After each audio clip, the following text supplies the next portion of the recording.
Zen एक स्वाद है स्वयं में होने का। ज़ेन एक दृष्टिकोण है जीवन को देखने का। ज़ेन एक ढंग है, कला है। आस्था नहीं, प्रयोग इसका आधार है।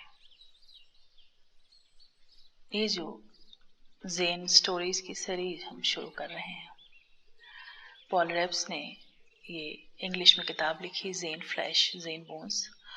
सौम्यंत्र जगदीश जी ने इसका अनुवाद किया। डायमंड से छपी है ये किताब, ज़ेन हर्ट ज़ेन सोल के नाम से। जब भी मैंने इसकी कहानियों को पढ़ा है, छोटी छोटी कहानियां हैं, तो एक कहानी खत्म हुई और आंखें बंद हुई और वह एक विधि सी बन गई कहीं भीतर डूबने में। इसका किसी धर्म, मजहब, जाति पाति से कोई लेना देना नहीं है। हम सब के भीतर क्षमता है जो हम लेके आए हैं। कोई सही समय, कोई सही मौका, कोई सही बात, कोई ऐसी घटना, कोई ऐसा सानिध्य बस मिल जाए, सही समय पर चोट पड़ जाए और बात बन जाए। ये मौका भी है, ये समय भी है हमारे पास, सुकून भी है, क्यों न इसका उपयोग करें। तो आज की भी जो यह कथा है, ज़ेन मास्टर हुए हैं गूडो। उनके समय की कहानी है कि एक शराबी, एक जुआरी व्यक्ति उनके सानिध्य में आया। सही वक्त पर सही चोट पड़ी और बात बदल गई। वो कोयला जौहरी के हाथ में था और कोहिनूर हो गया। शुरू करते हैं आज की ज़ेन कथा। अच्छा हो कि आप इन कहानियों को सुनते हुए, अगर कोई पीसफुल स्पेस हो आपके पास, साफ सुथरी जगह, छोटी सी भी जगह जहां आप अकेले हों, वहां बैठें, आंख बंद करें और फिर इस कहानी को सुनें। ये जो भी कहानियां हैं जब समाप्त होंगी तो उसके बाद हम कोई ना कोई छोटी मेडिटेशन, गाइडेड मेडिटेशन साथ में करेंगे। तो इसीलिए अगर आप पहले से ही तैयारी रखें तो अच्छा है। ज़ेन मास्टर गूडो अपने समय के सम्राट के भी शिक्षक थे, पर तब भी वो अकेले ही यात्रा किया करते थे। एक बार जब वह शोगुनेट की राजनैतिक और सांस्कृतिक राजधानी ईडो शहर की यात्रा पर थे, वो एक छोटे से गांव ताकोनाका पहुंचे। संध्या का समय था, भारी वर्षा हो रही थी। ज़ेन गुरु गूडो पूरी तरह भीगे हुए थे। तिनकों से बनी उनकी चप्पलें छिन्न भिन्न हो चुकी थी। गांव के पास बने एक फार्म हाउस पर उन्होंने 4 या 5 जोड़ी चप्पलें देखी और एक जोड़ी खरीदने का निर्णय किया। जिस स्त्री ने उन्हें चप्पल बेची, उसने उन्हें पूर्णतः भीगा हुआ देखकर उस रात उन्हें अपने घर में बिताने का निमंत्रण दिया। ज़ेन गुरु ने धन्यवाद के साथ निमंत्रण स्वीकार किया। वे भीतर आए और परिवार के पूजा घर में एक सूत्र का उच्चारण किया। तब उनका परिचय उस स्त्री की मां और बच्चों से कराया गया। परिवार से मिलने के पश्चात उन्हें पूरा परिवार ही ऋण प्रतीत हुआ। गूडो ने इसका कारण जानना चाहा। मेरे पति एक जुआरी और शराबी हैं, गृहस्वामी ने बताया। यदि वो जीत जाते हैं तो शराब पीते हैं और गालियां देते हैं। जब वो हार जाते हैं, दूसरों से पैसे उधार ले लेते हैं। कभी कभी जब वो पूरी तरह आपे से बाहर होते हैं तो घर भी नहीं लौटते। मैं क्या करूं? मैं उसकी मदद करूंगा, ज़ेन गुरु ने कहा। ये कुछ पैसे हैं, मुझे कुछ बेहतरीन शराब और अच्छा खाने को लाकर दो। तुम आराम करो, मैं यहाँ पूजा घर में ध्यान करूंगा।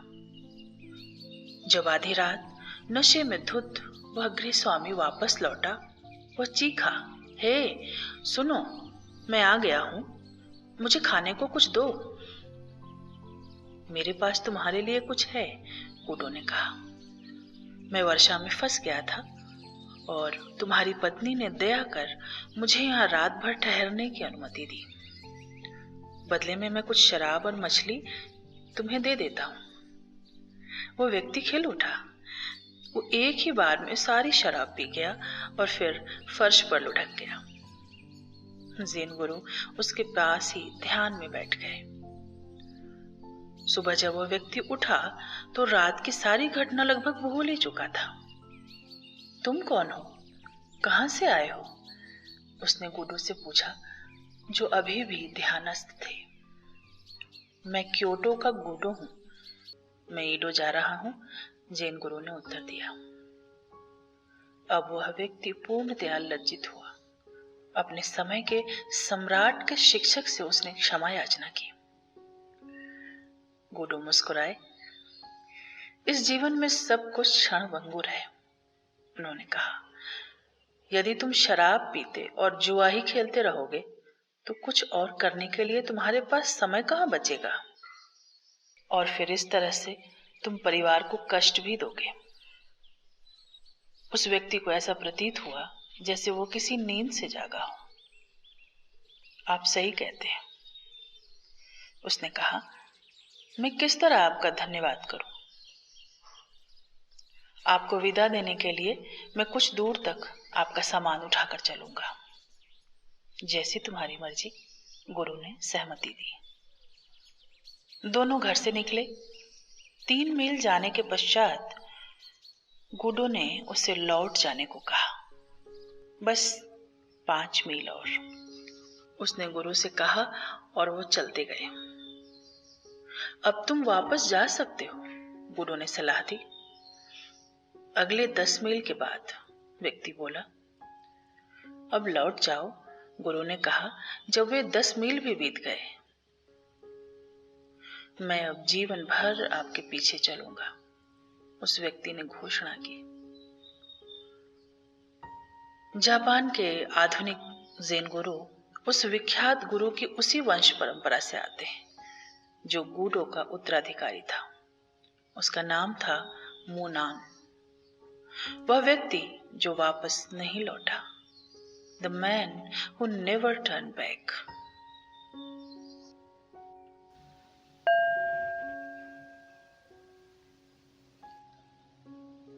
आज की ज़ेन स्टोरी पूरी हुई। आंखें अगर आपने बंद नहीं की हैं तो आप बंद कर लें। हम सब के भीतर भी छिपी हुई संभावनाएं हैं। बस सही वक्त, सही चोट चाहिए। आपने देखा कि एक जुआरी, एक शराबी को एक करुणावान की दृष्टि पड़ी।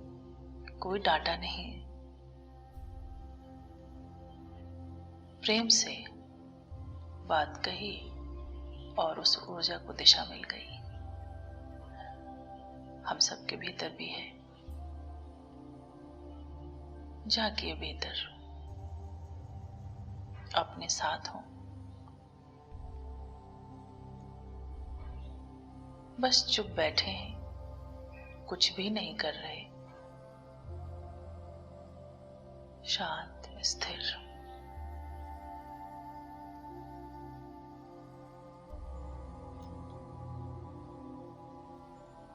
अपने को इंटीग्रेट करें बिल्कुल स्वयं के साथ। जाने कि मैं यहाँ स्थिर बैठा हूं। आहिस्ते आहिस्ते मेरी श्वास चल रही है और अपना ध्यान अपने नाभि के पास ले जाएं और देखें कि श्वास भीतर गई तो पेट का ऊपर उठना, श्वास बाहर गई तो पेट का अंदर जाना। सहजता से लगे कि और इस एहसास को सघन करना है तो अपने आप दोनों हाथों को अपने नाभि के पास भी रखकर बैठ सकते हैं, कंफर्टेबल हो तो।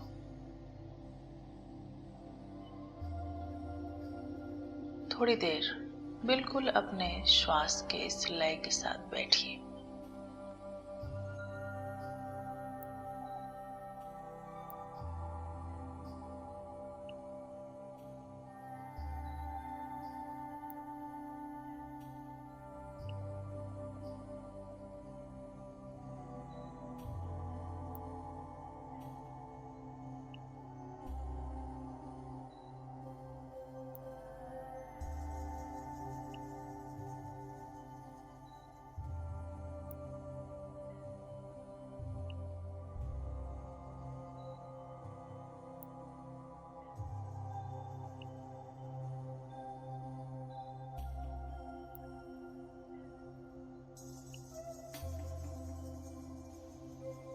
श्वास आ रही है भीतर तो जीवन है। अगर ये स्थिर हो जाए, शांत हो जाए, तो भीतर भी कुछ ठहरने लगता है,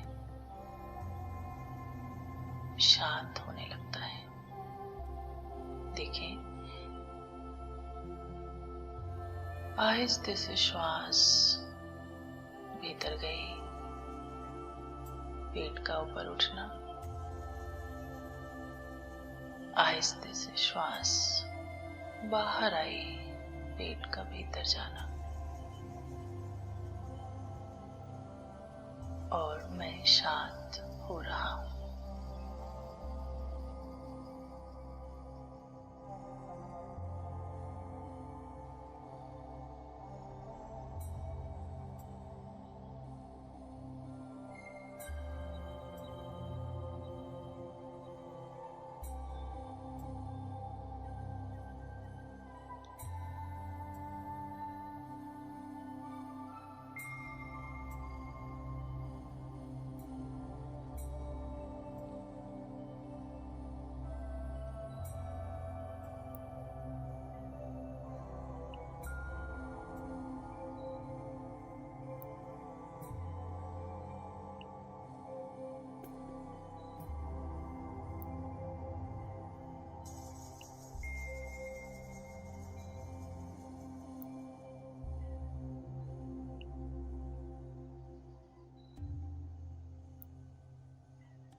विचारों का अगर कोलाहल हो, मन इधर उधर भाग रहा हो, तो उसके साथ भी जबरदस्ती नहीं करनी। विचार चल रहे हैं, मेरा ध्यान मेरी सांस पर है। जैसे ही आप लौटेंगे, धीरे धीरे विचार भी कम होने लगेंगे।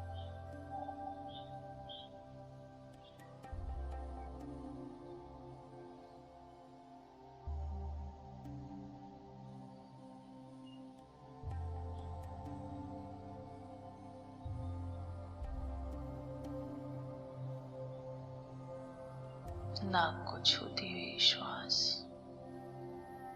भीतर और फिर आहिस्ते से बाहर, और सब शांत हो गया है।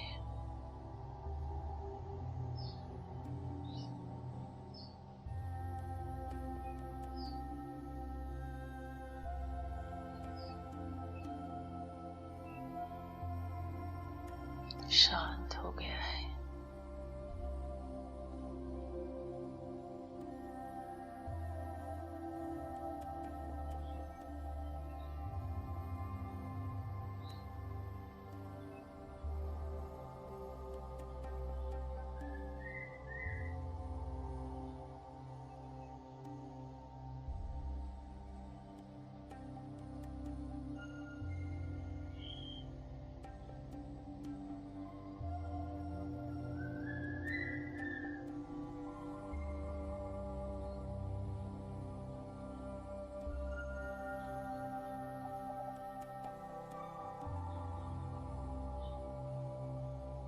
फिर विचारों से वापस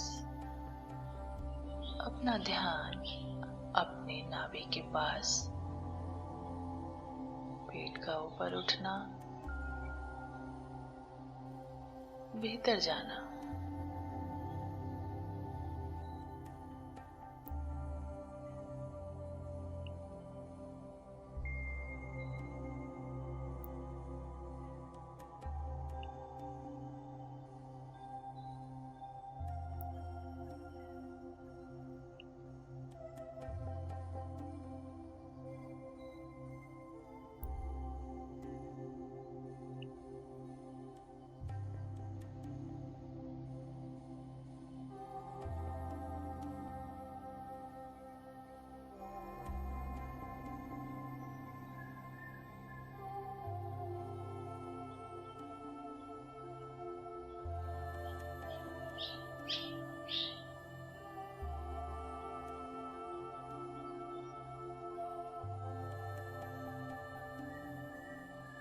शरीर स्थिर है, धीरे धीरे मन भी स्थिर होने लगा है।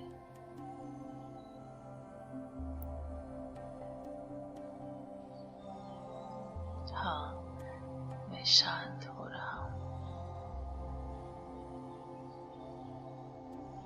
बिल्कुल अपने श्वास के साथ।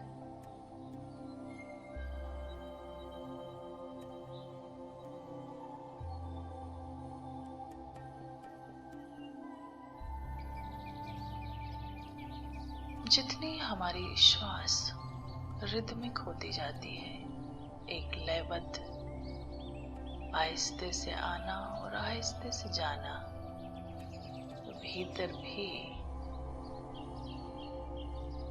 कुछ ठहरने लगता है, लयबद्ध होने लगता है।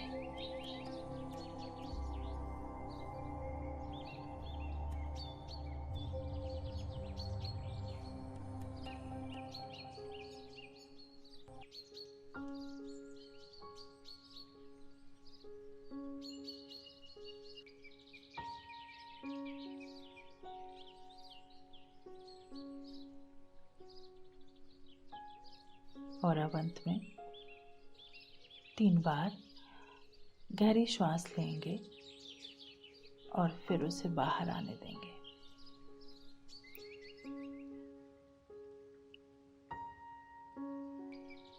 हर सांस के साथ मैं शांत हो गया हूँ, स्थिर हो गया हूँ।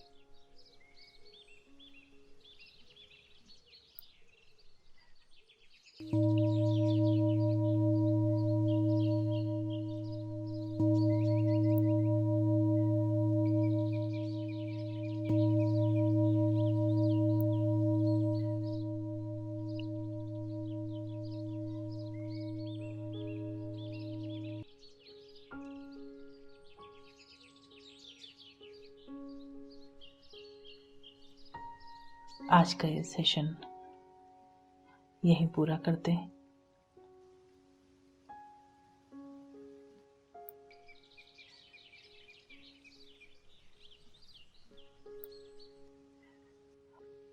कम से कम 15 से 20 मिनट अगर आप समय निकालते हैं अपने लिए, और निश्चित ही ये कहानियां काम करती हैं अगर इसको हम सुने और अपने भीतर उतारें, कि सिर्फ ये बाहर की कहानियां न रह जाएं, अपने भीतर भी हम जगाएं कि क्या मेरे भीतर भी ऐसा कुछ है। बस ट्रांसफॉर्म करना है, ऊर्जा तो वही है। आशा करती हूँ कि आपके भीतर भी कोई दीप जलाएगा। फिर अगली कहानी के साथ मिलेंगे। धन्यवाद। Thank you very much.